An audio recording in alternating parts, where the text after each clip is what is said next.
All right, we're live. So I'm going to be reacting to a Big Sean J Shetty podcast. They have three parts to this, or three parts. I'm going to say three podcasts. They had three podcasts together.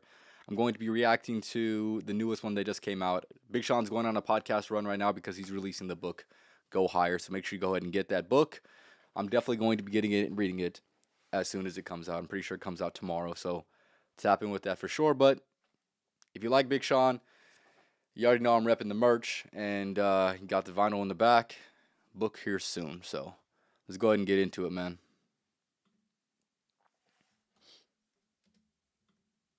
I'm one day closer to death. Every day I wake up, I'm one day closer to death. So what you gonna do with the time you got left?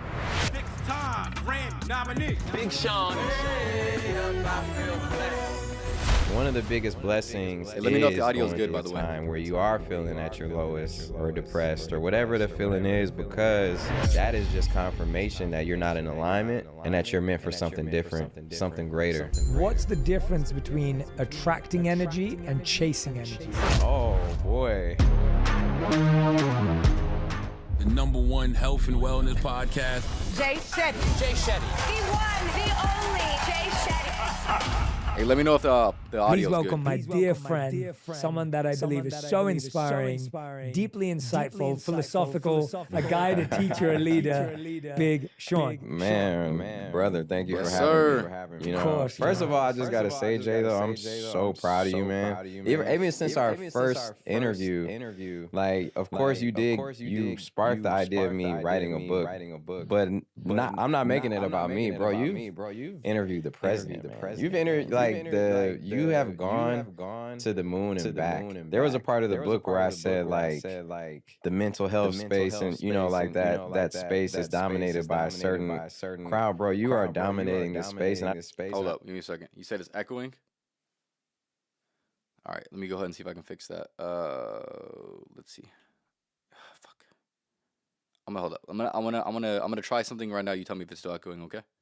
say I'm gonna go back. you've entered, like, you have gone to the moon and back. There was a part of the book where I said, like, the mental health space, and you know, like that space is dominated by a certain crowd, bro. Okay, You hold are up, hold up. I dominating know this what it space, is. and I I know just what it gotta is. Hold say, Because I'm trying this new thing out right now. Give me 1 second. Because if I mute it, you can't hear it, but I still can hear it. Can I?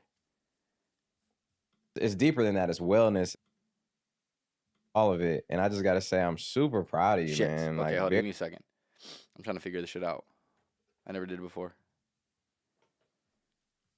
Oof, this is gonna be tough. This is gonna be a tough one because there's two different audios.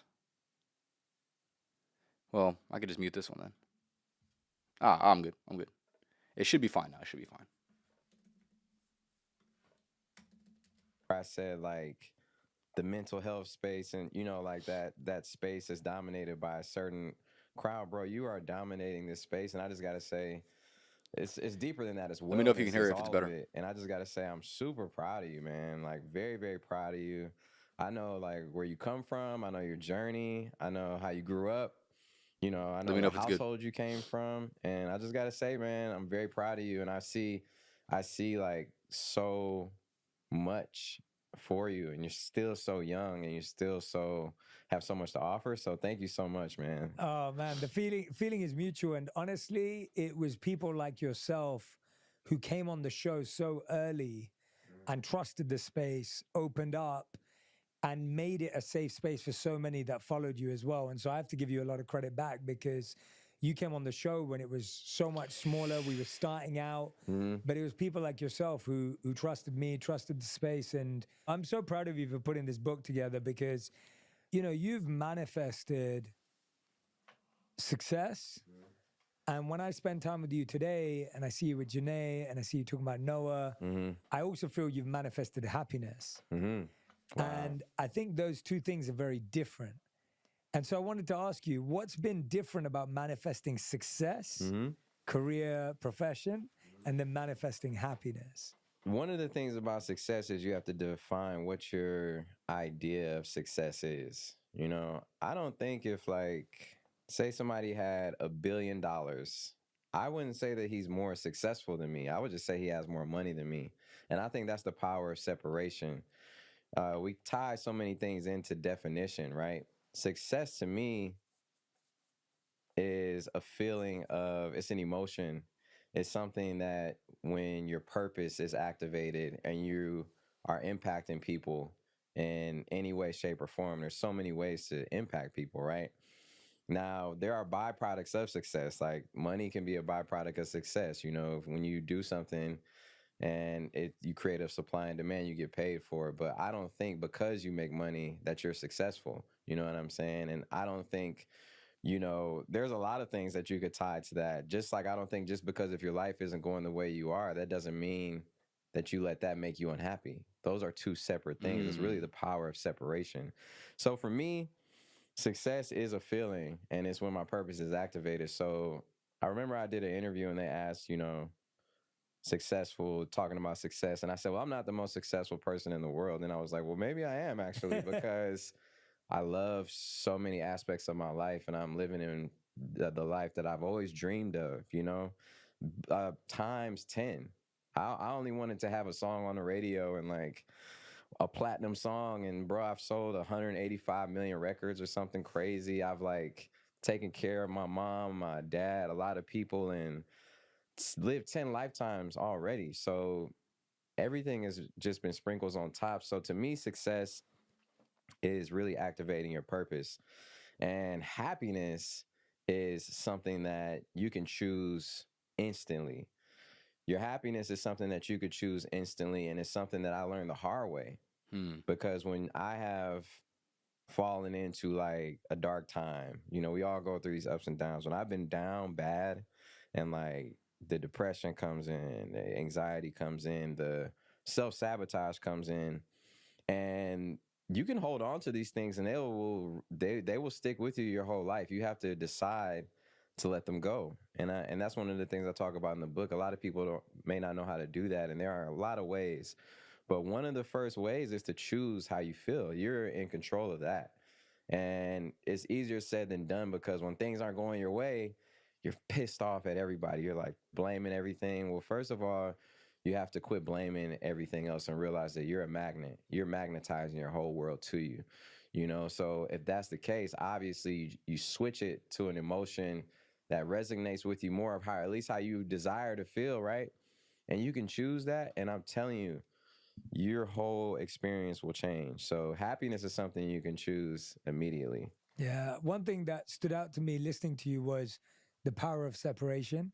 I've never heard it like that before. Yeah. And I really like that term, because we have to learn to separate society's views and our views. We have to learn to separate, as you said, our definition of success and other people's definition of success. And separate what you control and what you can't control.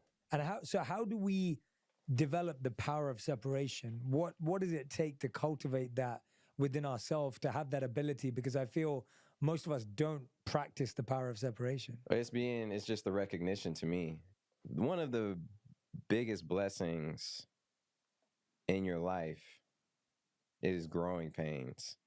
One of the biggest blessings is going through a time where you are feeling at your lowest or depressed or whatever the feeling is, because that is just confirmation that you're not in alignment and that you're meant for something different, or you're meant for something more, something greater. You know, if you were satisfied with where you're at, then that just is what it is. And, you know, you probably wouldn't even be depressed. But because you feel a certain way, or like you're not all the way there, that is just confirmation that you are truly, truly meant for more or something different. So to me, I think that when you recognize, okay, you know, once you start recognizing things of that nature, you could say, okay, what's the first step of getting out of this? And so that's part of the book. I say, you know, accepting where you are. That doesn't mean you have to like stay there. That just means accepting the blessings and all the things that come along with where you are, to open up space for more. And you're letting go of all the baggage that is holding and weighing you down. I used to be like that. I used to be like, when things don't go my way, I'm terrible. Oh, this doesn't happen the way I wanted it to, or the way I saw it. You know, my whole mood is shot, right?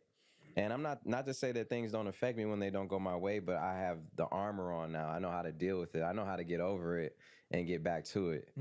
That's how a lot of my heroes deal with things too. You know, when you think of like Denzel Washington, like say he has a new movie out, say the movie does amazing and it's incredible and he wins an Oscar, say the movie comes out and it bombs or doesn't do as well. He's not going to give up and quit. It's not going to ruin his life. He's going to move on to the next thing and use that to the power of separation to me. You know, that's a real thing. Yeah, you reminded me of, I love Denzel too. So yeah, I know. you reminded me of. I can't speak for Denzel. That's just like an example. Of what you're perceiving. Yeah. I remember my football coach growing up gave me this piece of advice, and it stayed with me ever since then. He would say to us, if you lose, cry for a night. Yeah. And he goes, if you win, celebrate for a night, but then get back to training. That's right. So if you lose, cry for a night, but then get back to training. And if you win, celebrate for a night and get back to training. It was always about getting back to training the next day. Yeah. It was like, you can't just sit there and cry for a week or cry for a month. And you can't, in the same way, celebrate for a month. You can't just live off your past success. That's right. Get back to training. And I love that mindset. Someone was asking me. It's like a Kobe mindset almost, right? Yeah. Shout out to Kobe. Go on. You know, I know you got a chance to talk to Kobe before, and I've actually got a chance to talk to him as well. And, you know, he's incredible, and his mindset was something that I admired so much. And I got a chance to talk to him literally a few months before he passed, and he was just telling me about how he meditates and what it does for him, right? And I just resonated with that so much. It's really cool because we all are reflections of each other, not just me and you or whoever. It's like everyone that's in your vicinity, in your environment, is a reflection of you or a part of you, even if you like them or don't like them. You know, and it's something to recognize that we are all interconnected after you go down to the layers of it, right? You get past the singularity of like career, you know, family, house, this and that. You go really deep inside and we're all very similar.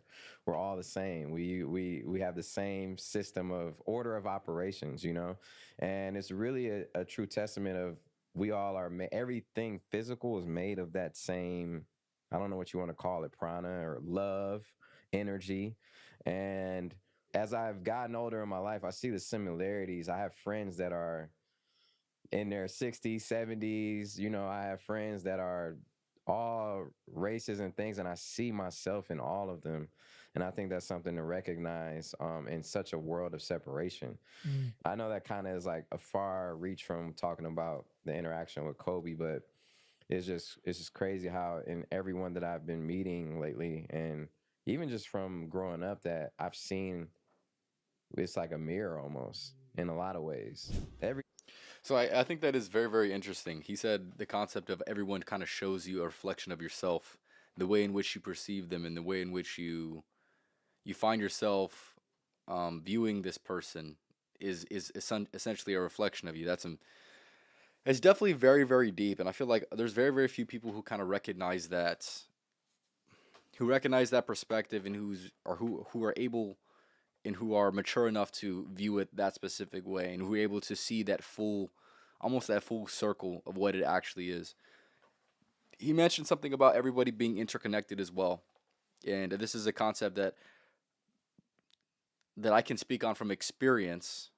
That we are all indeed interconnected, and it's interesting to see how society goes when there's so much that is trying to disconnect what we all have in common. And like he had mentioned, right, obviously we're all made of the same thing. We're all made of love. We're all made of energy. We're all made of all of these things, and yet we find ourselves trying to divide each other based off of little things that really don't matter at the end of the day.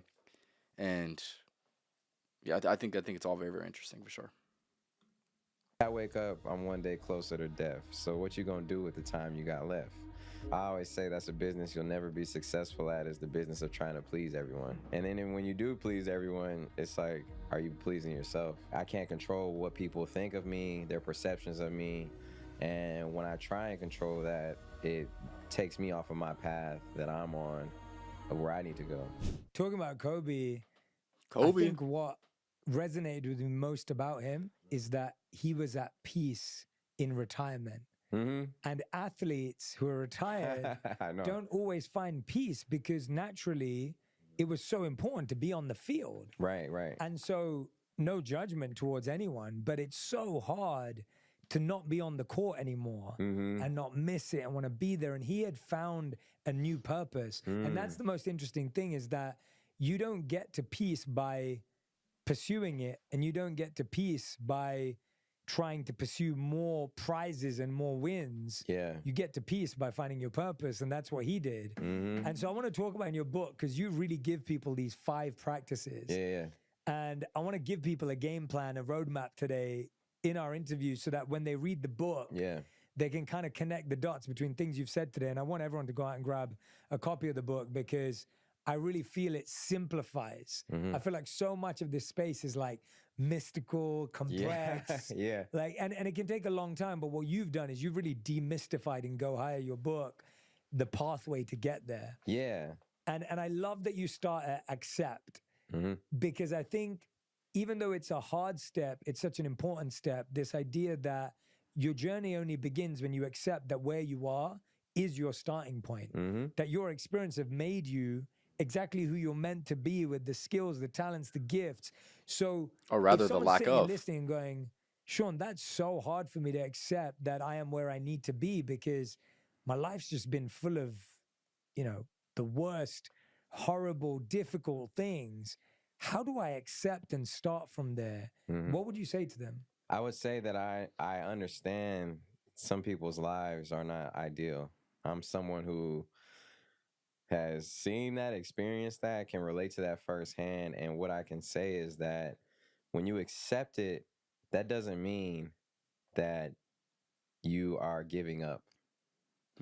Those are 2 different things. Accepting it just means, okay, I'm ready to go somewhere else. And I'm thankful for all that this has taught me, all that this has brought me. I accept where I'm at, but I know I'm made for something else. I know I'm made to go higher, right? But really I'm made to be somewhere else in the world, and I think that until you accept that, you can't move forward, because you're just in the middle of it. And I think when you accept something, that's how you get ahead of it. Yeah. I agree. I feel like it's the resistance to acceptance that blocks us. Exactly. Right. Wow. It's like when we're fighting. Said. When we're fighting, we're going in the opposite direction. It's like, it's telling you it's going in this direction, and you're trying to force it to go in the other direction. And that's what's causing tension. And I think that's very, very interesting. And one thing I want to mention with this is, when you're letting go of something, you're essentially not giving it as much power as it once had, right? So, like, let's just say your refusal to go ahead and accept something about yourself, or refusal to go ahead and accept something about the world, right? You're choosing to place your focus solely on that thing, and when you accept it for what it is, you now can begin to shift your focus onto something that's different, or something that's even more important than that. And I feel like when people have this hard time accepting certain realities, or these certain things about themselves, instead of saying, okay, what is something that I could better place my focus in, that might be a result, or might be a solution to the problem or the difficulty or whatever.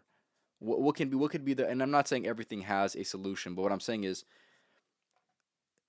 you're definitely not going to find the solution if you're just focusing solely on the problem, or you're focusing on what Jay Shetty said, which was, you're focusing on the resistance as opposed to focusing on basically letting it flow, right? If that makes any sense. So when you place your focus on, when you begin to accept, you can now replace your focus, and hopefully it's on something that is more tangible, or something that is more practical, as opposed to something in which you cannot control. I think it means, like you said, not that you're giving up and you're like, all right, well, I'll just do what you want.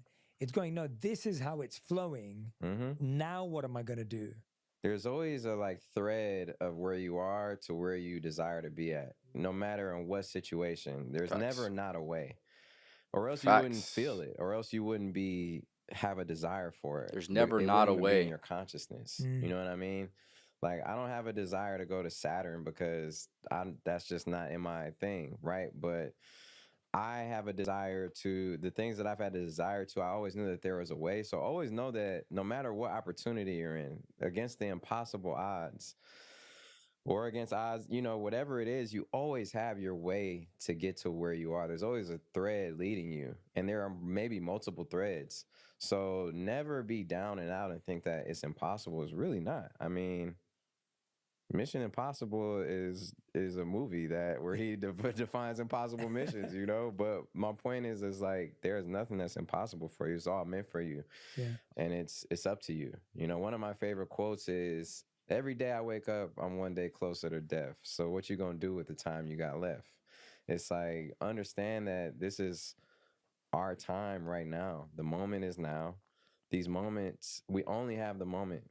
So a lot of us live in the future and a lot of us live in the past. And that's something that we have to get out of the habit of. And I think when you accept where you are, you're kind of letting go of that and making an action plan to putting your attention on your intention. And of course, you have an idea of where you would like to be, but God doesn't always give us what we want. God gives us what we need. And sometimes those are the same thing and sometimes they're not. Yeah. And it all works out, Yeah, for sure. What's the when you're manifesting, as we're talking about this, like finding your path, what's the difference between attracting energy and chasing energy? Oh, boy. Attracting energy and chasing energy. Well, like I said, when you're chasing something, you're already implementing the energy of It's running away from you. Yep. You know what I mean? And not to say you can't get it, but it's a lot of effort to chase something. It's like even police on a high-speed chase, it's like they might have to crash into other cars and they're chasing you. And when you attract something, it's you are using the powers that have been granted to you from God, universe, whatever you call it or believe in, of it magnetizing to you. And you have that power. It's been the power that's been, we use it on small levels every day.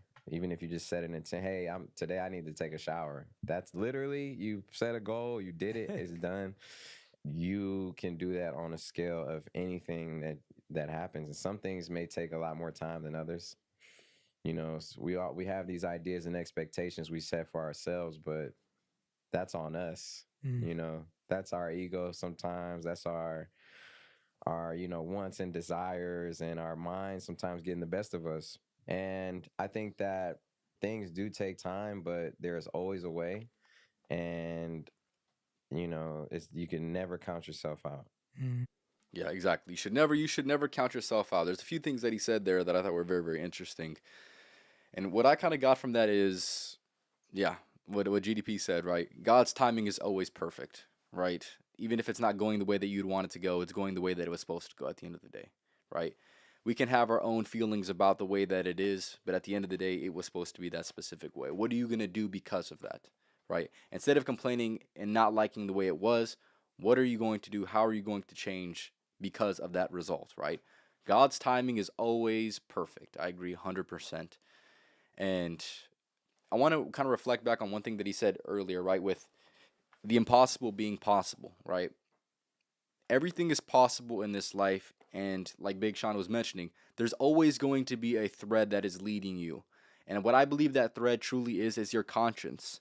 When you choose to go ahead and do something, you have your conscience speaking to you. And maybe some people don't have this. I would say hopefully you have this.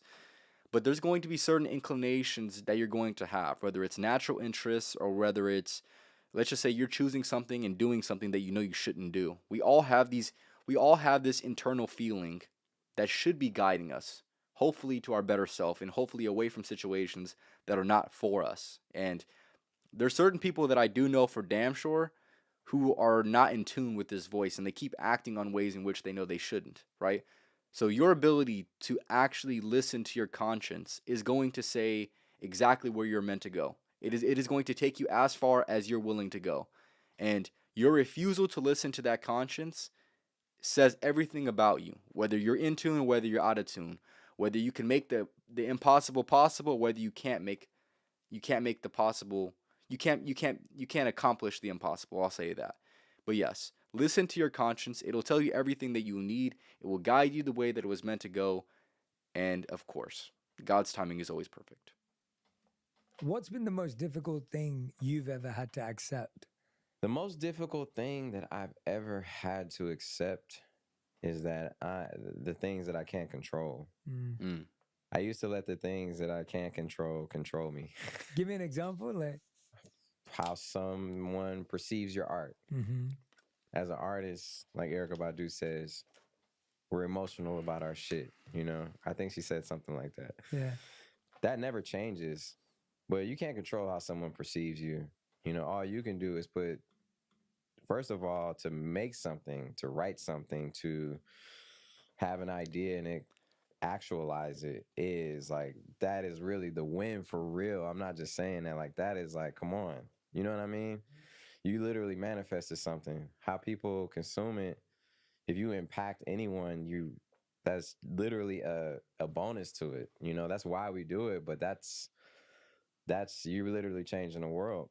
So one thing I've had to accept is like, yeah, how people, like, I can't control what people think of me, their perceptions of me. And when I try and control that, it takes me off of my path that I'm on of where I need to go. Yeah. You know? Yeah, So that is something hard, and you have to separate. Like I said, that power of separation of doing what you love to do and not tying it into how people perceive it. Yeah. Those are two separate things. Which is so hard. It is. It's so hard, isn't it? It is. And I loved what you said, that when you get fixated on what other people think of you, you're just getting distracted from your path. Of course. Because now you're placing energy on, and then you might even shift what you're doing to try and appease them, and then they still won't like it. And that's the craziest part, right? You do what you want, and they don't like it. Yeah. And then you do what they want, and they still don't like That's it. right. And then you don't know who you are anymore, and no one likes it, and you don't like it either. Yeah. And you end up not liking yourself, trying to get everyone else to like you. And that's where you don't want to be at. And that's where you don't want to be at. And then you're kind of like back to a square one position of like, okay, having to reestablish yourself. And, you know, you got to be right with yourself first. So you nailed it right on the head, man. It's like, you know, you can't really live your life for other people. I always say that's a business you'll never be successful at, is the business of trying to please everyone. And then when you do please everyone, it's like, are you pleasing yourself? It's a hard lesson as well for people, because we all naturally want to make the people around us happy. And our childhood has so much to do with that. You know, we were speaking a bit earlier, and I was talking about how, like, I was the peacemaker in my family. I was the mediator. Yeah. I was the person. As a young one. As a 10-year-old. Wow. And so I was always trying to keep the peace and listen to people and understand them and understand what was going on. And so I always had to read in between the lines, and I always had to have a great sense of when something was going to kick off and and I wasn't trying to make peace in the sense of like everyone just got to get along. I was always trying to get to the root of it and go, what healing's needed here? And I don't know, I just always did that. And you know what's special about that, man, is that I think that we choose our parents before, you know, I think as spirits we choose our parents. It's just what I believe, right? It's just a concept that I believe. And some people be like, well, I was in a family where it wasn't easy. I would have never chosen that. But you don't understand that, you know, to be one of the billion of sperm that make it into the egg and conceptualize, you really fought to be in this world, right? And how to get out the mud, man. I truly believe that God doesn't give you what you want. God gives you what you need, first and foremost. And you don't know how the development, there are some people who need a nurturing family that's perfect, right? And then there are some people who actually learn maybe even more and become more of a positive force for the world to change it by learning of what not to do from their parents directly all the time, or not all the time, but like in certain situations, you know? So I just think that, you know, you being the mediator, you were on a course, you were learning at such a young age of things to apply or what not to apply to your marriage. And the fact that you were that, because we talked about it off camera, the fact that you were a mediator, the fact that you were that for your family at such a young age, it's just incredible because look at the path that it's led you to. Man, you're impacting everybody, man. You're impacting like the world, you know, and me and families, and you're really changing it with like the person you are and the heart that you have, you know. So wow, I just got to pay my respect to you. No, you're too kind, man. I got lucky. I met good men. I feel like important people, and we've talked about in previous interviews when you've come on about your mother's role in your life. Oh yeah, and how pivotal she was. And for me, my monk teachers, you met Radhanath Swami when he came to Mass Unity, came over a couple of years back. Amazing. And you met him, and meeting him was so pivotal to my whole spiritual journey. Yeah, you know, look at this. Hey, look at this, man. Come on. Yeah. That's Radhi's genius. She's super smart when it comes to figuring out how to help people. But I was going to ask you, I mean, talking about kids picking their parents, Noah picked you? Yeah, he did. Talk to us about how fatherhood has transformed your views on the learning experience of what you've learned from fatherhood that you couldn't have learned from anything else. Well, when you have a kid and you see them and they look like you and they look like their mom, you see that they smile like you or smile like her, you see all these things and you realize, okay, and then they kind of look like my brother and they kind of look like her granddad and her, all these different family members, right? And you're like, this is really crazy. And he'll do something that is like reminiscent of what you used to do, right? So then I realized that, okay, the DNA is like a computer. It's information that gets passed on and on and on, right? So you're really the culmination of a whole lineage, right? And in you. So one of the things that I learned from him, because there are times in my life where I'm like, man, I wish I could talk to my grandma. My grandma was a female black captain in World War II, man. She was crazy. She was incredible.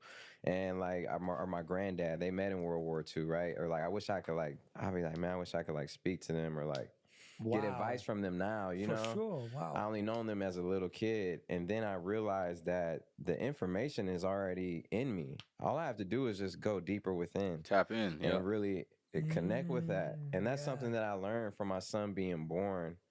Somehow that clicked is like, he is the culmination of our lineage, all the DNA from my side, from his mom's side, and so on and so forth. And he's got something special going on. So that's one thing I learned. And another thing I learned is to go back to the simplistic beauties of life. When we're on walks out in nature, he's so fascinated with the flowers and the birds and just the this or that or bug bee, he's like, and it giving me a whole new excitement for that. Yeah. And I really appreciate him for teaching me. I feel like he's teaching me as much as we teach him.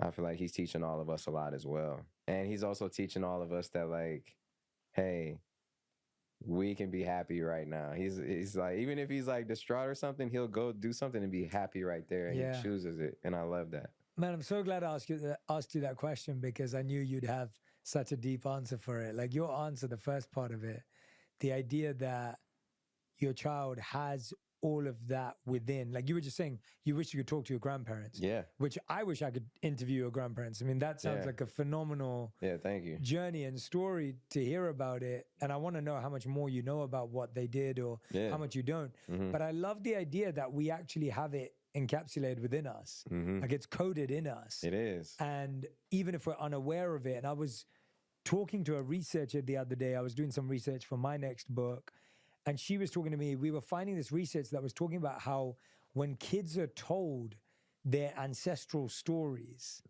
they have a much deeper sense of belonging.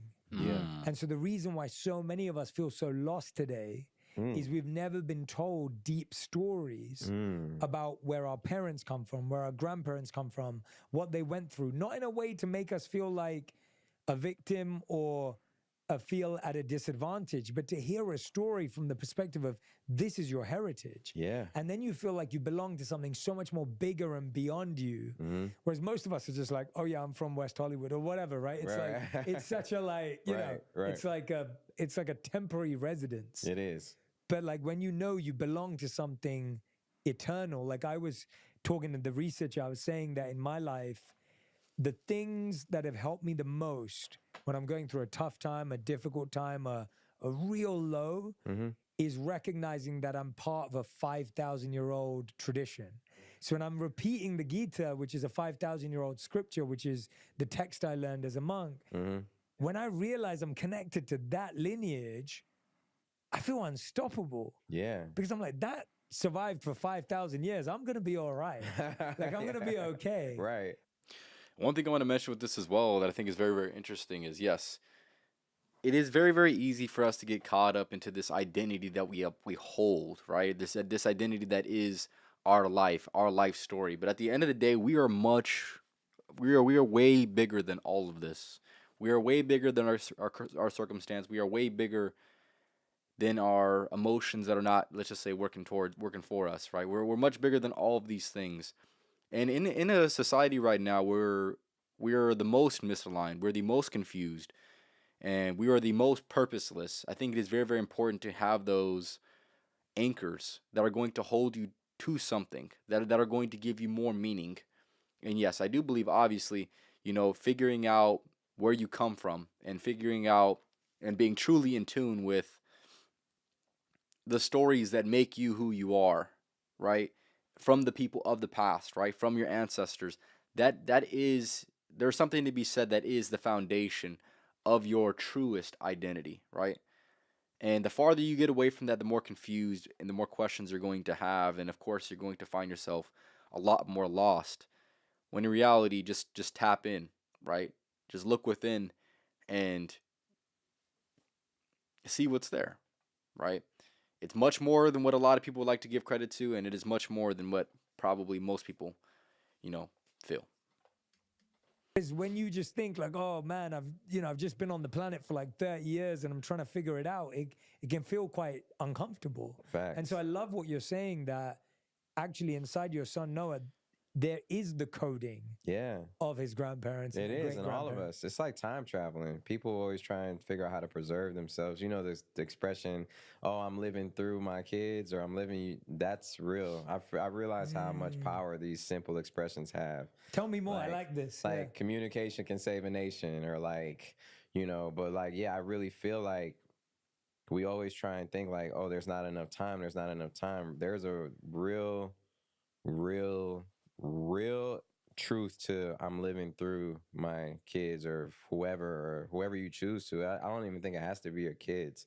I think that your blood, your lineage, it's like you really do time travel. 1,000 years from now, there may be some descendants that look like us, or like slight, you'll be like, oh, I look like my dad's dad. You do? Yeah. Yeah. I've never met him. He unfortunately passed, when I was super little, and I never even met him. But he's a part of me too.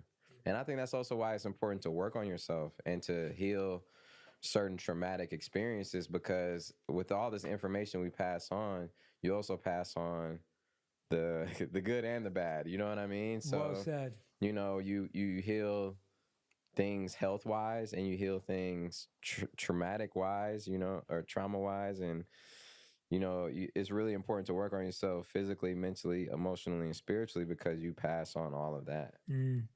More importantly, even before you have kids, it's important. I feel like there's not enough people that take that conscious action to go ahead and resolve the problems in which they have that maybe are generational curses that have held generations before them back, right? I think it's very, very important for you to address and to recognize all these things and to give it the proper amount of focus and to give it the proper amount of attention and take the time to develop yourself, right? Evaluate your weaknesses. Evaluate the weaknesses that have came before you, right? That were set up on your path. And if you don't want to pass that on, you must take on the challenge yourself to say, we can be better than this. And be serious with that. Take that with the level of seriousness, because you're going to pass down some of that, right? Some of what is you, the things in which you think about, the things in which you feel, the way in which you go about a certain thing, you're passing that on. And of course, not only are you passing that down through, the verbal expressions that you have, right? Maybe stories or maybe advice that you would give, but you're also passing it down genetically speaking. You're also passing that down. So yes, it is much more important, and there should be a lot more emphasis on you needing to handle what maybe even wasn't handled for you, right? so you can handle it, and so the future generations will be way more properly equipped to go ahead and handle that problem, or to go ahead and handle that situation, or go ahead and handle that emotional way of being. It's very, very important. Well, just because you understand something doesn't mean you have to accept it. And that's something that I had to learn the hard way. When you feel like you're all over the place and things aren't happening, sometimes you just need a little bit of structure and strategy to jumpstart it and build the foundation to build on. You do have to set your boundaries and respect who you are, because you will lose a sense of yourself by trying to take care of everyone else. You will lose a sense of yourself if you don't set these boundaries. That's what's so interesting, right? Like within you, you have the coding of the greatness and the heritage, and you have the coding of the unhealed generational trauma that keeps being passed down. What was something you had to look at in your background and past, generationally, traumatically, that wasn't healed, that you were like, I'm not gonna pass this to Noah? Like, this has to stop this time. Oh, so many things. So many, like worry, one thing. I used to worry so much, create all of these scenarios in my head.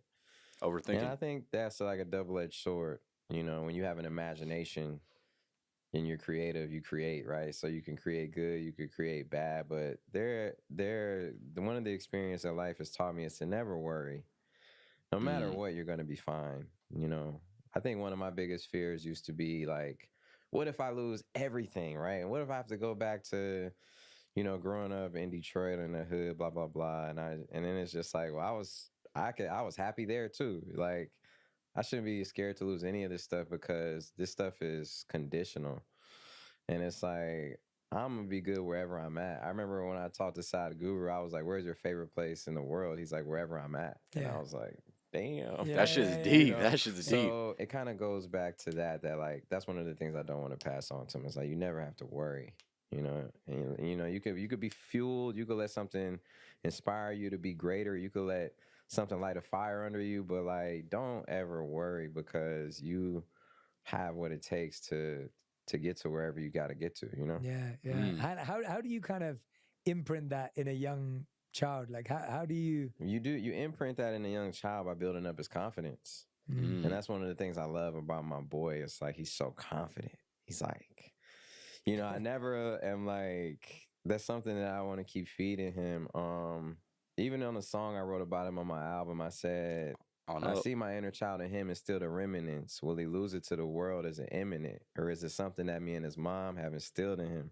And the confidence you lose, you could build again. Oh, it's so like... good. So good. Yeah, and like, I just want to water that. I think that he's nice, when man. I was a kid, my mom and my dad came up in like a civil rights moment in the country. Like, my mom had to drink from like a different water fountain. You know, my family has been through a lot. My mom's great aunt, who was like an old woman, my mom would go visit her in North Carolina, was born a slave. So that just goes to show you how close that lineage is too, right? It's like, it kind of feels like it's so far away, but it's not. She was an old woman and my mom was a baby, but my mom is alive now. So the connection of that is like few and far between.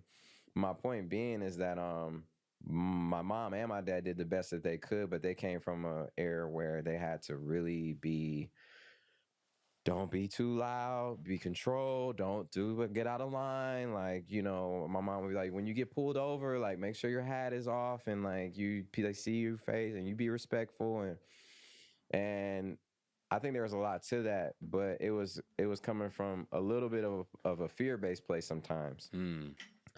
And that's something that I recognize, and that's something that my mom has helped me recognize too, through all of the knowledge she's given me, and my dad. But like, one of the things I want to pass on to him is that, like, be confident in who you are, because you have what it takes. You could already tell he has a great heart.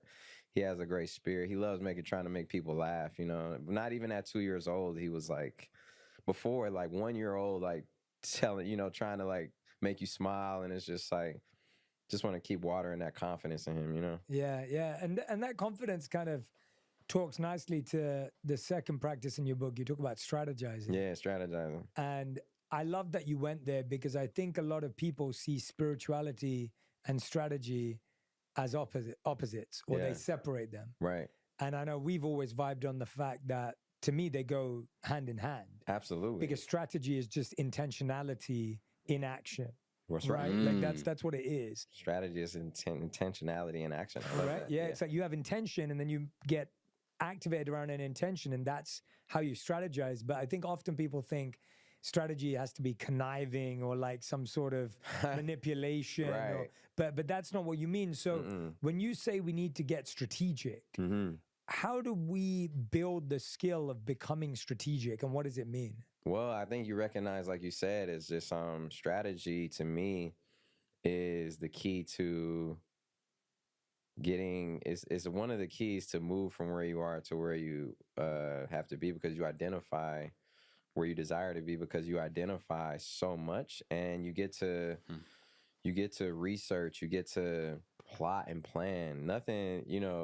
Nothing that is really amazing in life is doesn't come without a plan. You know what I mean? There are a lot of spontaneous things, and I do believe in the energy of spontaneity, and but strategizing to me is so important. And there's so many ways to do it. You know, you could study someone from afar. That's kind of one of the beauties of the internet, is like you can kind of study and know someone you really respect. Or you may have someone in your family, or you may have someone in your neighborhood, or you may have someone, but even say it's someone from across the world that you really respect, you can study a lot of their, what they have put out in the world. Yes, and sometimes that's all you need.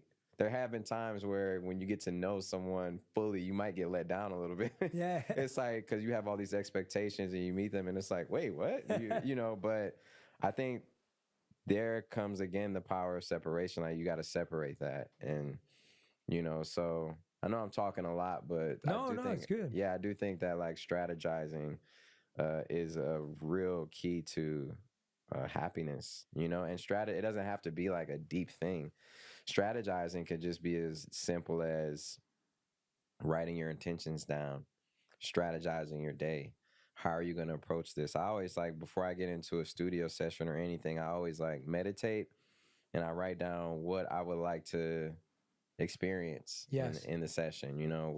What would I like to get done? How would that feel? And I kind of lock onto that feeling before I go and do what I got to do. So that's very, very good. I think that part of that is adding structure, right? I feel like a lot of people, they add that structure so they have that extra layer of worry. When if you just have a little bit more structure, that's going to give you the reassurance to know exactly how to act, and at least give you a certain guideline and give you a good foundation that is going to allow you to go ahead and act in a favorable way, right? Being without that is obviously going to have its own cost, right? And it all goes back down to what they were saying earlier about the strategy, right? You must have a strategy. And I think my own personal strategies that I personally have are going to be layered in very, very strategic structure, right? Which is strategy, of course. And more importantly, it's going to be curated structure, right? So trying new things, seeing if they work, seeing what I like best to go ahead and use, and then re-implementing the things that I have seen that have worked, and also removing the things that maybe work for other people but don't work for me. I think it's very, very important for you to have that level of strategy when approaching something. But more importantly, you approach it with the structure that you know that can work, that has proven to you before that it actually does work. I'm glad that you pointed out that strategizing starts with studying. Mm-hmm. Because then it becomes, you study something and then you apply it. Mm-hmm. And that's what strategy is. You study it first and then you apply it. And I was thinking about it, as you were saying, like strategizing your day. I was thinking about, if you think about New York, it's a grid system. That's a strategy. That's a strategy. It's a strategy. Like, that's what it is. If you if you travel to Europe, you'll see there was a strategy in how towns were built, where like the church would be in the middle of the town. Exactly. There'd be a river flowing through the middle. There'd be a bridge over the river. There was a strategy in how it was built in order to create an experience of the city. And I feel, that's what it is. It's thinking about your life and thinking, what are the pillars and priorities in my life? Yeah. Like what are the things that are like almost like building a city? Exactly. Right? He goes, okay, well, a city needs a fire station because sometimes there's going to be a fire. Right. It needs a school because I need to learn. It Police needs a station. hospital because sometimes you're going to get ill. Like, what does a city need? And you got to look at your life in the same way and go, Exactly. what does my life need? And sometimes that's exactly what your life needs, is structure.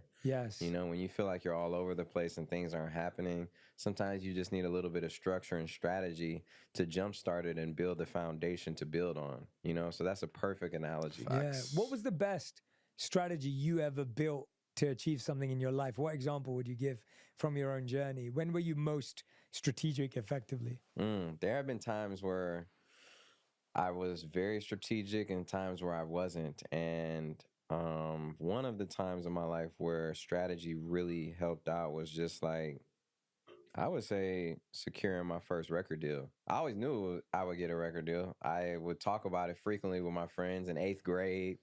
I would talk about when I sell out when I sell out the Palace, Auburn Hill, all these things that I ended up doing later. I just knew it was gonna happen. I just didn't know how.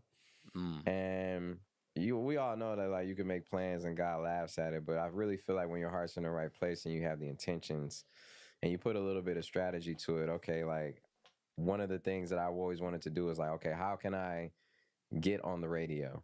You know, how can I be on the radio? Then I, you know, did some homework and my friend, oh, there's a radio show where you can battle rap and end up rapping on the radio. You know, and people, okay, that's a way to get on the radio. So how do I get down there? Okay. Oh, so I need a ride down there. I would like plan out every aspect. I need to make sure I have a ride to get to the radio station to be able to battle rap. Okay, I need to write a rap for when I get on the radio so I have something to rap over, you know. And so it's like you strategize every aspect of it, and it can be fun. It doesn't have to feel like homework. It don't got to feel like schoolwork. None of us want to do more work. In fact, when you strategize, you probably are eliminating a lot of work, a lot more work.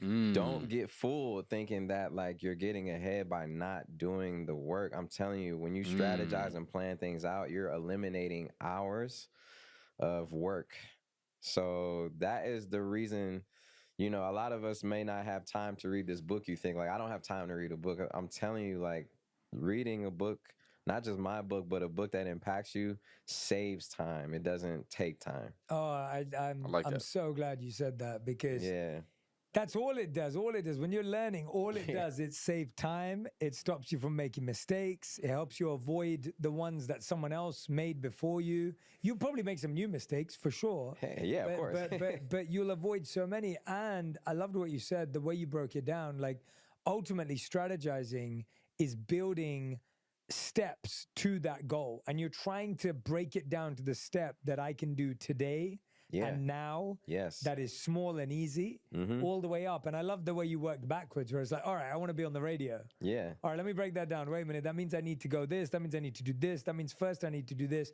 Okay, that means right now I just need to do this. And I think sometimes we live on level 21 of where we want to go, but then we haven't got the elevator down to level 0 to go up, right? Like we're just, our mind is in level 21. And we get mad that we're not on level 21. Exactly. And I'm a victim of that. And I think that, you know, I've gone through experience. I'm not a victim. I have done that before. I've experienced that. So I know how frustrating it could be, but don't let it stress you unless it's eustress. There's distress and then there's eustress, and that eustress can motivate you. It really can. It could light a fire under you, go through it. Distress can kind of weigh you down. So you have the power to take any aspect, even depression, and let it either weigh you down or let it fuel you. You know what I mean? So yeah, I think that I know it's a lot of people frustrated. I get frustrated still. I'm nowhere near perfect. I'm not talking to you as an expert in any way, shape, or form. I'm literally talking to you as a reflection of you and someone who has gone through these experiences and have just like, and given the game that I've learned, you know, in straight black and white and examples of how I've done it, you know, so yeah. For sure. You've gave us an idea of when you were strategic. What was the time when you were chaotic? All right. So there are times where, I've let things go. I didn't strategize. Like, there's always things you haven't thought about that you got to come back to later. Like when I had fell out with some family members, like even my mom, our relationship got tainted for a long time. And it was like, I was not calling her. I was not checking in. I wasn't doing anything. That a son, and now having a son, I really feel the depth of that. You know what I'm saying? And I could have strategized that better. Yeah. You know what I mean? Yeah. I could have strategized a lot of things better, and you always have 20/20 in hindsight. Totally. No, and I agree. It's just good to know because, yeah, it's the same for me. And I love how you said that strategy is also sometimes with people. Mm-hmm. You know, like we say the wrong thing at the wrong time, Mm-hmm. or you say the right thing but at the wrong time, or you say the right thing but in the wrong way, or you say the right thing but in the wrong place, or you say the right thing and to the wrong person, right?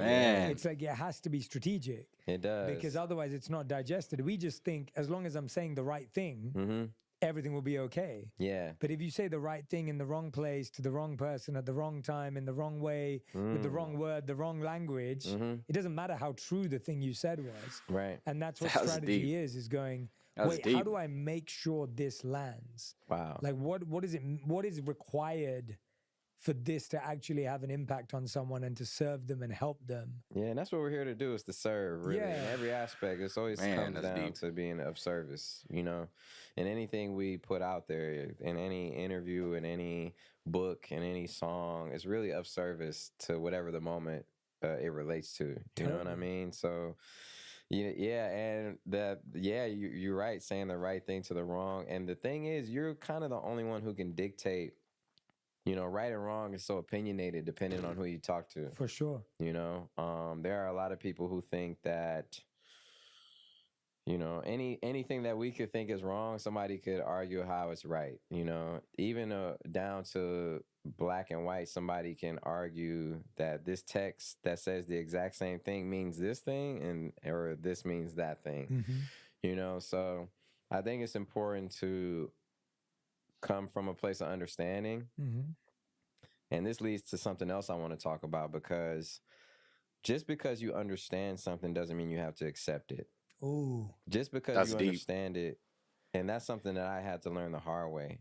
I thought that I was being this spiritual guy by, if I get into a disagreement with someone, understanding where they come from.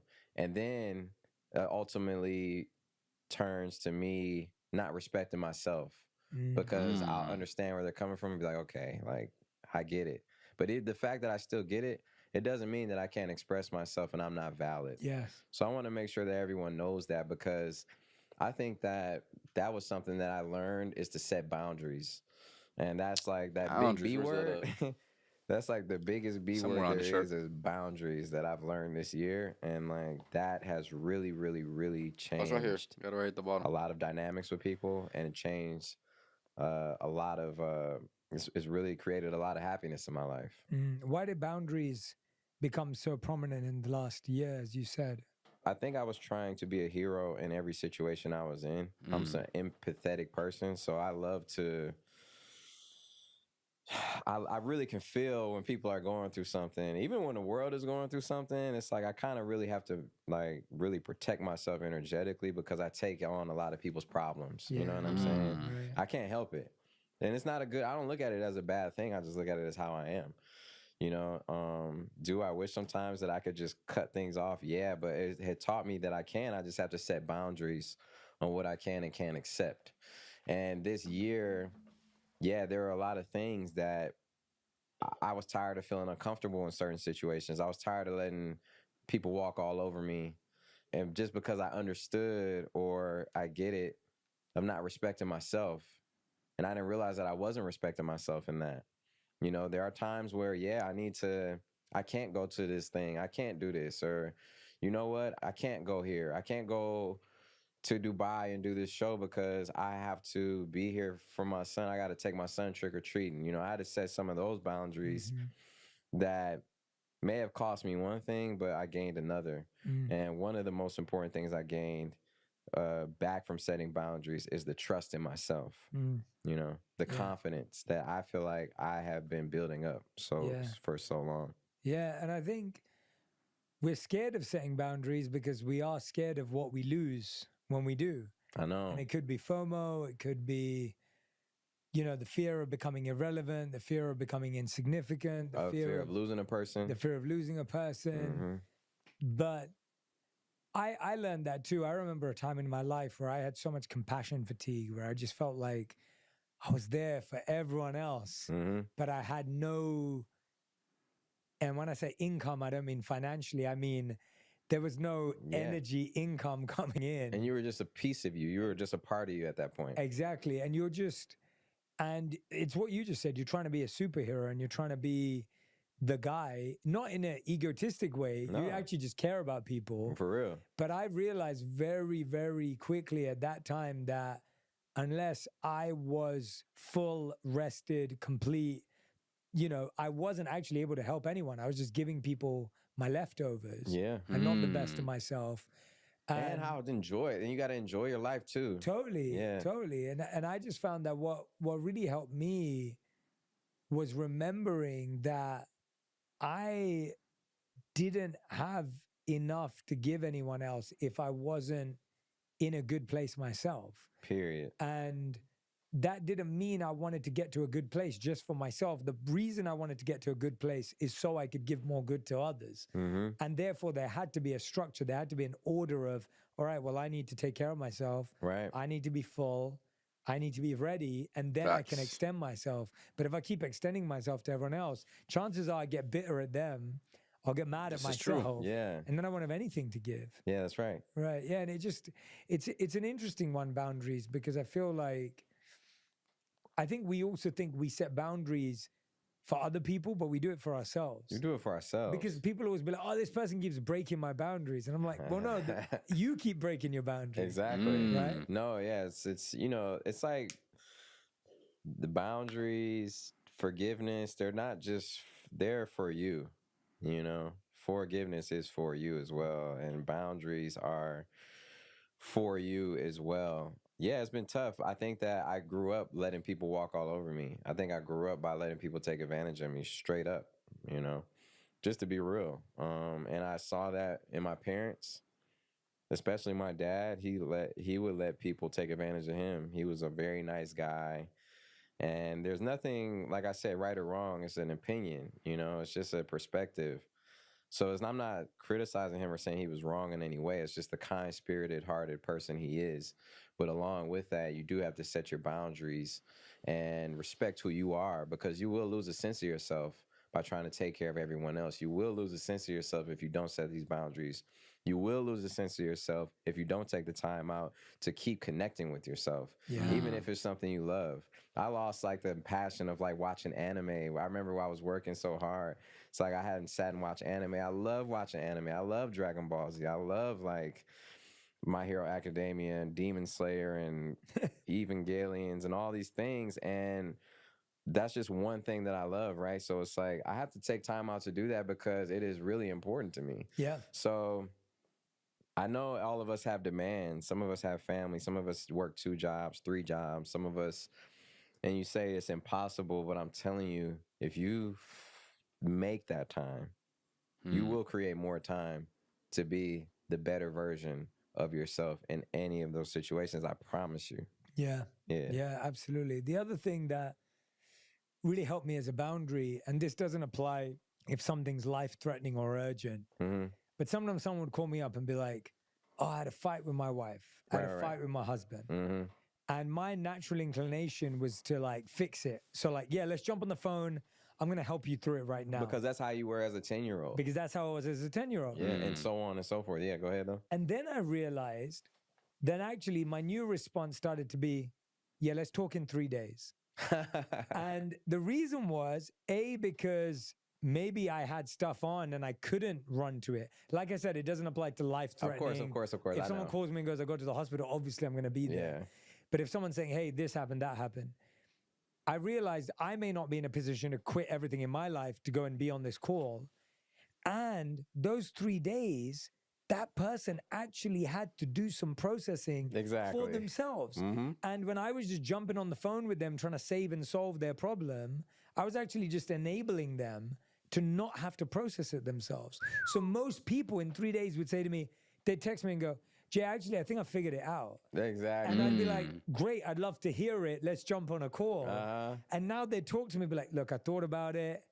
You know, they said this, I said that, but I've, you know, and it just showed me that so much of the time we think we're saving people, we're actually just enabling them. And every time we think we're going to solve their problem, we're actually just creating more issues for them, because everyone needs to learn to process mentally and emotionally themselves. Wow. And so sometimes, like, jumping in to help someone, you actually end up hurting them. Wow, because man. It's a big one. Yeah, because they need to do it themselves. And so sometimes I had to set that boundary with myself. It wasn't like I don't want to be there for my friend or a family member. I just realized being there for them meant not being there right now. And they didn't know that. But then when I saw them benefit from it, I realized that actually space sometimes gave them what they needed more than my words could. Yeah, because it goes back to, like we were talking about, a lot of the answers are in you. You know, a lot of the things you're looking for, the resolutions, they are in you. And sometimes it may take a little while to rise to the surface, and sometimes they'll figure out. But one of the worst things you could do is impact somebody in the moment of them being emotional, or in the moment of rage, or in the, you know, influencing them. You could really ruin something, you know, because you're feeding off of their emotions. It's like, I should just leave. Yeah, you should just leave. Like, instead of just being like, hey, take some time to, you know, talk through it. You know, it's really, that's a real important, great lesson, man. Yeah, it's helped me a lot. That's a great way of exercising boundaries. Yeah, exactly. What are other daily habits? You talk about journaling and meditation in the book, and I want to talk about both of them because I think they talked about it a lot today, but I want to hear about your deep, specific habits and how it's become such a ritual for you. So let's start with journaling. Like, obviously, you're a writer anyway. Doesn't make it easier, I would say.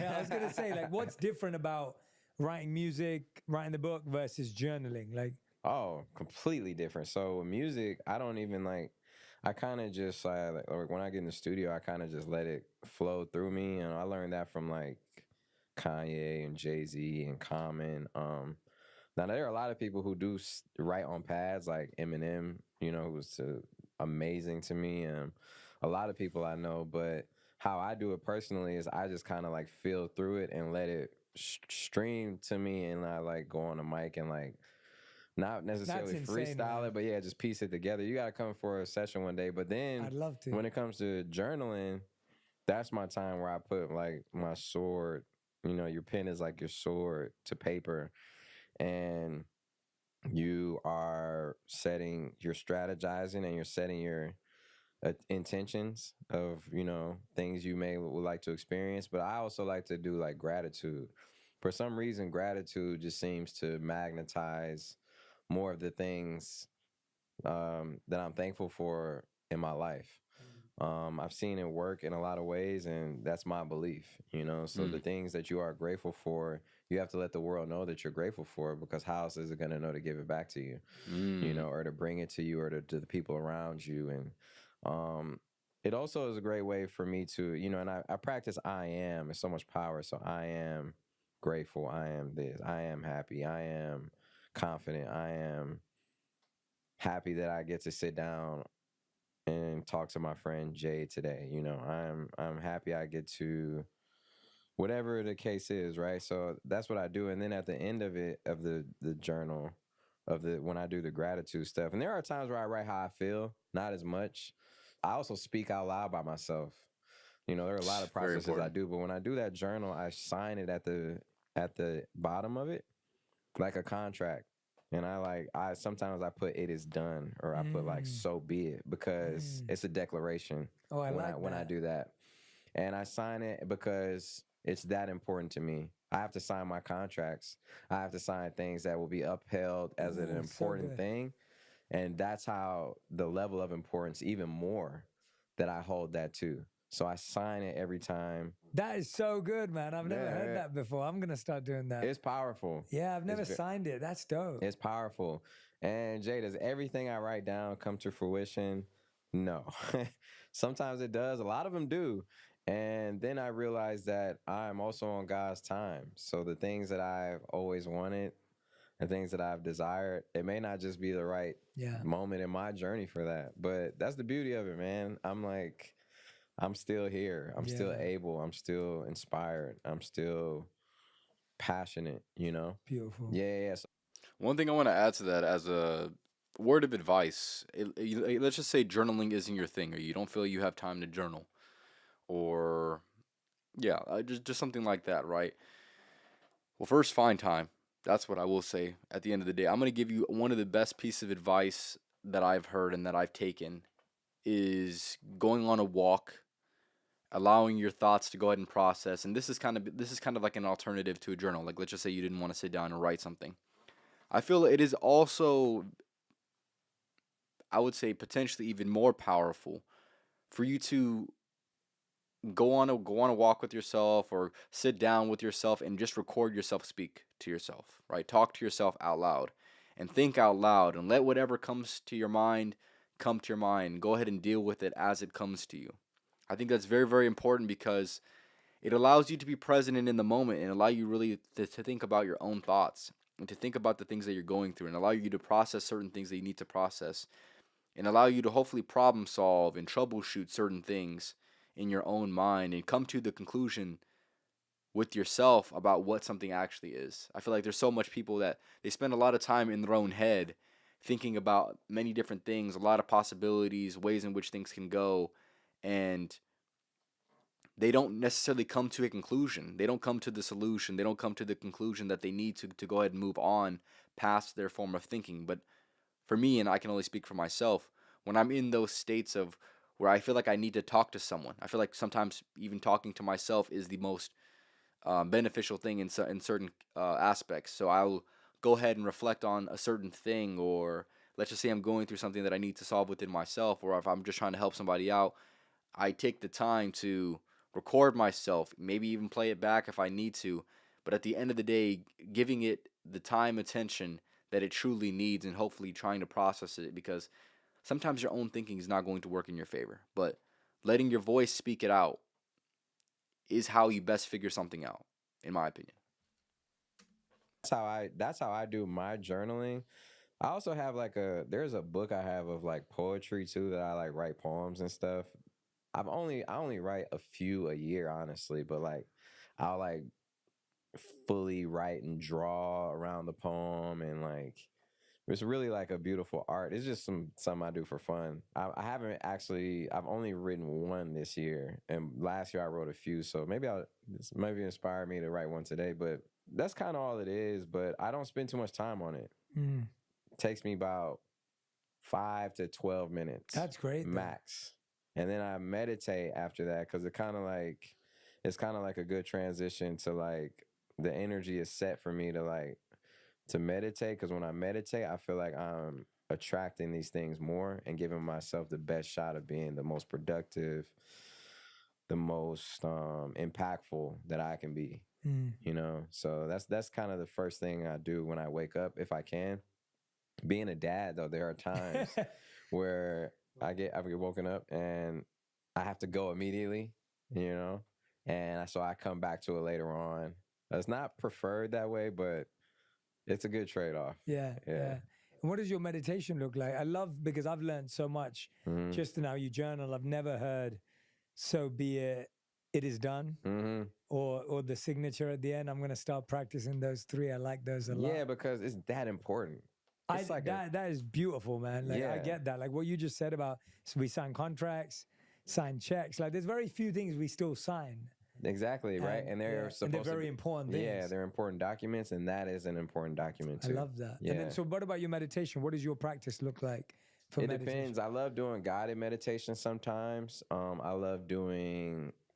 kind of have my own process where I like and visualize the light of creation, like the light of the sun, and it like really filling my whole body up, and literally everything that doesn't align with that, anything that isn't that light and bright, you know what I'm saying, immediately leaves my body and goes back into the earth. And like, so, you know, there are times where if I'm not in nature, I imagine myself in nature. and like things going back into the earth, and I like surround myself, from I forgot the word, the esoteric body. I think it's like 1 inch off of you, then your emotional body, then your mental body. And like I just do the same thing. Like it's like a shower of light. It's like hopping in the shower after you work out, like but of light. And whatever it is, I kind of like cater to how I'm feeling. So from there, I'll like, if I have like something wrong with my stomach, I'll like, for some reason I associate green with healing energy, right? And this comes from years of like practice, or I associate royal blue with power, the power of the universe. I associate like red with the love of the universe, the love and support of the universe. And like I represent like the violet flame of Saint Germain, like to cleanse things that are holding me back. Wow. Right. So I have like quite a process, and I break it down in the book. And afterwards, I feel it really makes a big difference. And I read this book, The Hidden Messages in Water, I believe it's called. And it talked about, there's like itty bitty microscopic crystals in water. And one of the part of the book, they experiment of like how positively when you speak to water, like, hey, you're amazing, I love you, keep going, like you're beautiful. And then they had another water glass or container of water where they said like, you suck, it's never real negative.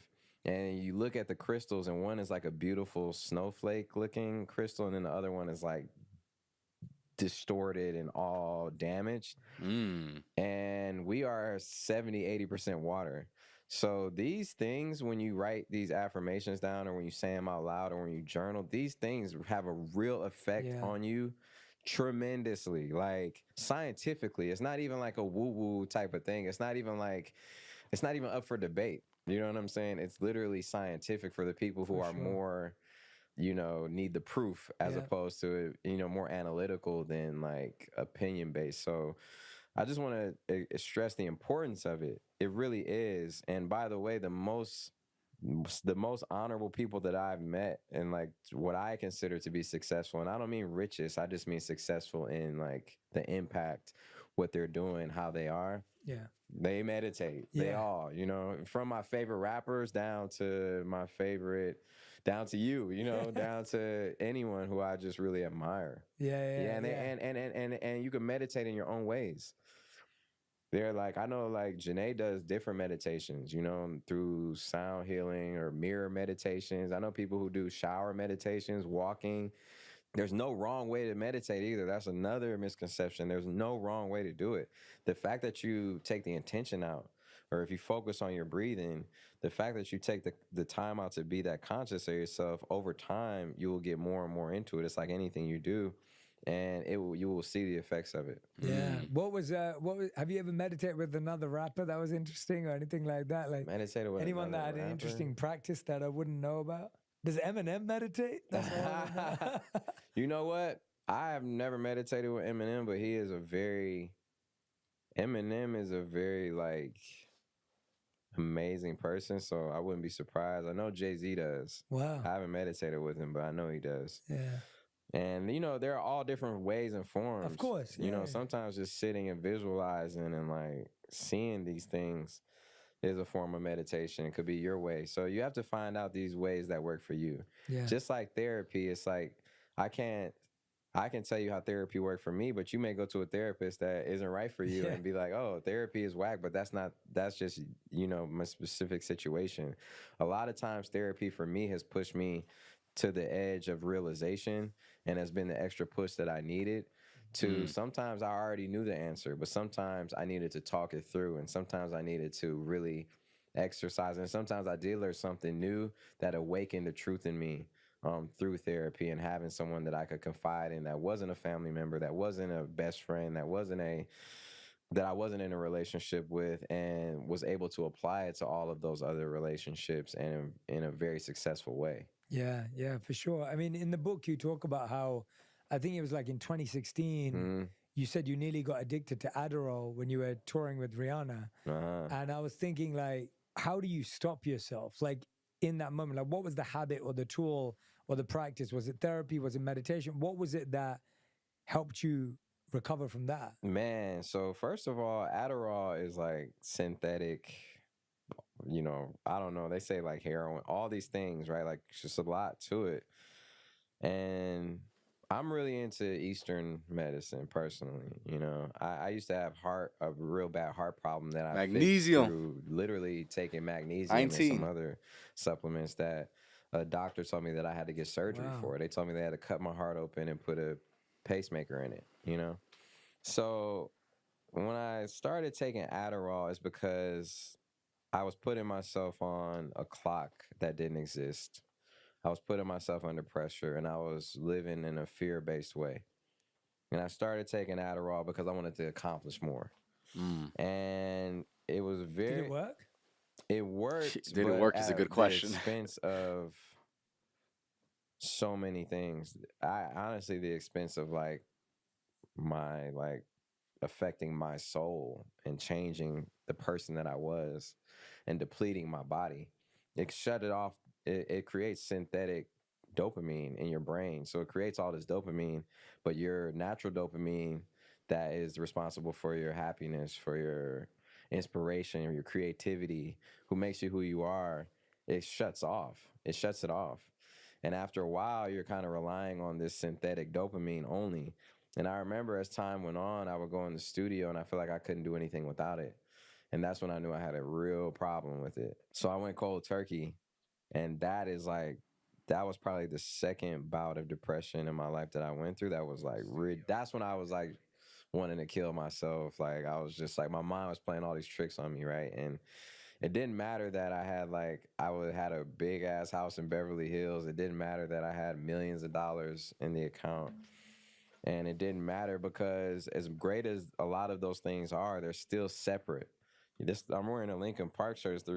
Chester, I can't speak for him, God rest his soul, but like who would think that like, oh, that someone, who's one of the biggest rock stars in the world in the band, regardless of, what they talked about in their music, like would do that, or Kurt Cobain, all these things, right? So it's because it's all separate. And I'm not saying that money can't make you happy, by the way. I don't like when like people I don't like when rich people get on camera and be like, money isn't everything. Yeah. It isn't everything, but it's a lot. It can change. It's a resource that is very needed in anything you need to do in this world. I agree. You need it. So it is important. It's very important. I'm not gonna like sit in here and say it isn't, but here's the thing. It's something I thought about with this, right? Money important? It's decently important, but not having money is definitely way more important than having money. I'll tell you that. So that's the thing that people really, it's like a misconception that I've seen so often is people, they place so much attention, or they place so much worry into not having enough money that is more of something to worry about than having money, if that makes any sense. Hopefully you understand what I'm trying to say. Separate from what I had to deal with at the time. So yeah, it was I went cold turkey, and that's when I stopped everything I was doing and I called my mom, who we weren't on great terms, and she came out and was in my house with me and my mom has always shout out my dad too. My dad is with me today I know, too. it's I so love nice my to meet dad. him. And he's like, man, make sure you shout me out too. Like, yeah, I'm gonna shout you out too. Like my dad is great. But my mom at that point, in those certain points in my life, just a few key points, she had a solution to offer me always. And I really appreciate that. It's something I hope to do for my kid and kids. And she was like, introduced me to, she was who put me on meditation. She just would always introduce me to certain things. Try this method. And then I started realizing how connected physical, mental, emotional, spiritual are. And I started working out. I started prioritizing myself and started putting me first. Started reconnecting with things I wanted to do. Started trying new things, jumping out of planes. Going to the gun range, just trying things out that I was like, hey, that's interesting. Let me try it. And it really helped me reconnect with myself. I started watching anime again, and then I had to take a break from the studio because I couldn't think of anything, and then I finally got back in and was inspired again, and life is the greatest inspiration. But what I can say is to people who are addicted to Adderall and like other drugs, that synthetic high is very temporary, and it's at an expense. And it's different when people who have ADHD who necessarily need it, but there are even other ways to deal with it. And I guarantee you, they will take less of your body. You know, these things, like when these prescriptions, they mess up your kidneys, your liver. And as simple as that sounds, your liver, your gut, messing up your gut, your gut is your second brain. It dictates so much more than we've been led on to know. I think that's why Roddy is so, you know, into the food, because it's not just food. It's like it's so much more than that.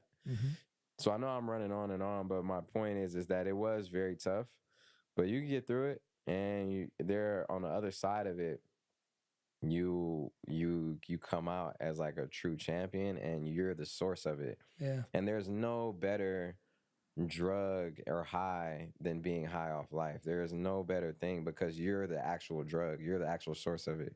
It's not something you have to take to get to there. It's like you are it, and you could soar.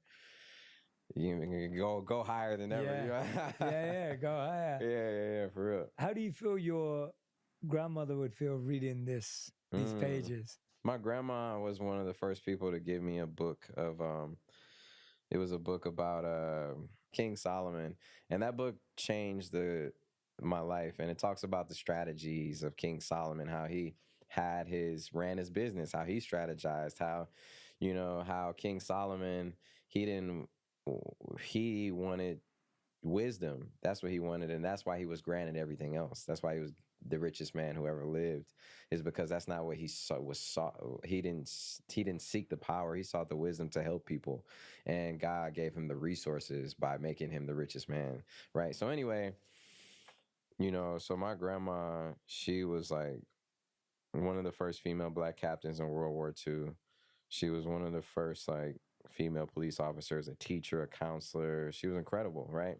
Her and my granddad met in World War II, and she was the example of hard work, the example of nothing to something. She lived on the street called Outer Drive, which was that's where Marvin Gaye used to live when he lived in Detroit. It's like a real prestigious street, and I can imagine that was like one of her proudest accomplishments. So I really got love for her. I think she would read this book and be proud. I think so. And I think that, as a scholar, she would probably be like correcting some of my grammar in the book and, things of that. But she would be very proud. She was very strict in a lot of ways, and she believed that education, going to college, was the way to a better life. And I went a different way. I didn't go to college. I was like, instead I went to the music, and she I had respect for her because I always had good grades. But even when I chose the exact opposite of what she wanted me to do, she supported me wholeheartedly. And I spent all the bonds she saved up, all the money she saved up for college, I spent it all on studio sessions. And I can't imagine how mad or how pissed off that might have made her. But through it all, she supported me, and I just appreciate. She just shows me how much she valued family. And I was able to buy a house for her and my mom before they passed. She actually saw the music pay off. And we used to watch all these Westerns and Jeopardy and all these things. And I remember she was watching Jeopardy, and I was actually a question on Jeopardy. And, I talked to her on the phone, and she was so like, wow, like, and it used to tear me apart when things weren't working out, and I was spending her money on the studio sessions, and we would have Sunday dinner every Sunday, and I would have to go and sit there, and she'd be like, well, what's going on with the music? You need to, why don't you just apply to community college? Like, you could have been halfway with a degree by now. It's been 2 years. It's been, all this time. And it broke my heart every Sunday. And I did give up. At one point I did give up. So at one point I was over it. I was over music. It wasn't going anywhere. When was that? That was after I met Kanye. Yeah, so you rapped, and then he didn't get in touch with you for 2 years after. Yeah, and it was like a blank, and I turned down my scholarships I had to college. I graduated school with like a 3.7 GPA. I was like, I had like a lot of academic scholarships, all these things, and I turned it down. And then it was non-responsive, but in hindsight, I look back, he was blowing up in his own right. He was busy, it's not the same. You only see things from your perspective, especially when you're younger. And yeah, I just was like, I felt like I tried and gave it all I had. And I gave up, and my mom, you know, who is a teacher as well, she was the only one who was like, "Yo, what are you doing, man? Come on, you know, you know, you're registering for. Come on, you got it. Like, just keep going. You got it. This is what you're meant to do. This is what you believe in. Do it." And literally months after that, that's when things started picking up. So it's like you can keep digging and digging and digging. And before I struck the gold, I gave up. And that's what I mean. I had those guardian angels around me to keep it going. One thing you spoke about that, you know, I'm really sorry you had to go through it because I had so many friends who've actually gone through it recently, which is why I'm asking, but you suffered a miscarriage. Which, you know, and like that, I've spoken to so many of my friends who are trying to have kids right now. Yeah, it's super common. Yeah, super common. but it's like, that doesn't make it any better. Right. No, it doesn't. Like, yeah, so many of my friends have had it this year, literally in the last 12 months. Wow. Like, and, Sorry to that. and yeah, and it's hard Sorry to because hear that. they're going through a loss, their partner's going through the grief. But it's, and like you said, it's super common, but that doesn't make it any easier or any better when it happens to you. Right. What was something that really helped you through that experience that you think could help others? What was it that helped both of you? Because it's a two-way thing. It's not just about you. Yeah. A lot of our problems, we're just processing ourselves. Well, every situation is different, right? So to someone who is experiencing miscarriages, and I can only speak from a man's perspective, I can't speak for a woman who really, their perspective is the most traumatic. But I can say that, first of all, you're worthy. I don't want you to think you're not worthy. I don't want people to think that because they have a miscarriage that they're inadequate or that they're broken. I think that this life is complex and there are things we do and don't understand. And I think there's beauty in everything that's meant for you. And instead of trying to control exactly how you want your life to be, accept that it's going to be the life that is meant for you. And you may get blessed with a child later on. You may get blessed with a child that comes into your life a different way. You may get blessed with, you have to keep sometimes we get so set on a goal, we don't keep the rest of our doors open of how the universe could bless us in that way to not only fill that void, but even make it even greater. So I just want to, keep an open mind. But to anyone who does experience such an insufferable loss, like, go through it. Like, express yourself, deal with that grief, but don't let it consume you. Yeah. Sometimes you got to go through it just to get to it.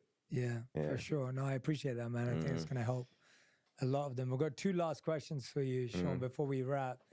How do you personally find the light in really dark times? Like when you feel distracted from that spiritual light, what do you do to reconnect? Well, to find the light in really dark times, sometimes you have to realize that you are the light, but sometimes you got to embrace the darkness. You ever notice how when you're in the dark for a long time, you start to see better and things actually get lighter? For sure. I think that it's a natural human instinct to like go into a mode of like fear-based, and it's like, I need the light, where's the light? And instead of just accepting that you are for certain, you not only are you the light, that is a darkness to you too that's beautiful, and that you have to accept all aspects of yourself. So once you do accept it, I think it's easier to find the light or be the light. I think, once you really are comfortable in your environment, you will find and see the way to wherever it is you're trying to go. Absolutely. Great answer. Last question I want to ask you. One of my favorite things you ask people to do in the book, which I want everyone to do when they get the book, is list 5 miracles that they've experienced in their life. I love this idea because when I read this, I was just like, oh my gosh, if you actually stop to think about the miracles that have happened in your life and to really take them in and to really like embrace them and let them pervade your entire being, you start believing in more miracles. You start living in the miracle, because often it's so easy to live in the negativity and to live in the toxicity and to live in everything that's the opposite of a miracle.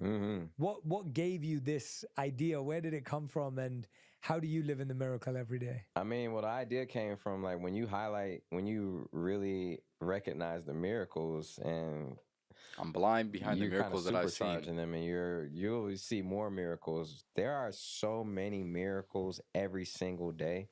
The fact that the sun is at the exact right place and the moon is at the exact right place and the oxygen is at the exact right, the fact that we are orbiting is a Feet miracle, behind the bro, for miracles that real, I've if you seen. think about it, because one slight thing, everything is gone. You know what I'm saying? Everything is gone to shit fast. So that's one thing. But for me, when you list the miracles that you experience personally that impact you personally, I feel like it breeds more. So for me, man, being on the pursuit of happiness and being able to actually see my dreams come true to a level is a miracle for me. This is in order, by the way. Having a son is that's a miracle. That's for real a miracle, because that's like creating something out of nothing. Being able to, man, waking up is a miracle. Everyone don't get to wake up, man. Being able to set goals and pursue them, not even necessarily check them all off, but pursue them. Being able to eat food and let it give me nutrition is a miracle, bro. Yeah. So I'm not trying to just sit up here and like be preaching positivity in that sense, but there are so many miracles that happen. I remember one time I was down at the fireworks in Detroit and somebody was firing a gun and I saw it and it looked like I saw it and it went past me, and it was a miracle I didn't get hit by any bullets. It was a miracle that when I got into a car accident and totaled my car when I was 16, I was able to climb out of the window. I couldn't even open the doors and nothing was wrong with me. I had a little bruise on the side of my pinky. That was it. It looked like somebody died in there. There are miracles that happen every day that you may not consider miracles, that you have to recognize, and you don't even have to question it. That just shows you, bro, like you're here. We are in it. I love that, man. That was one of my favorite activities and practices, and I hope everyone has been listening and watching today. If you do one thing, it's do that. Yeah, for real. Spend time just mapping out your 5 miracles. The book is called Go Higher, 5 Practices for Purpose. And thank you for writing, Inner Peace. And thank you for writing the forward. Of course, it was man. beautiful. Nah, just congrats to you, man. I'm really proud of you. Oh, come on, man. I know I was just at your house like a few days ago. 3 days ago, 4 days ago. We loved it. Eating some amazing food. You really are an amazing person, not just on camera like some people. You really are amazing on and off camera, man. Your heart is big. It's very inspiring.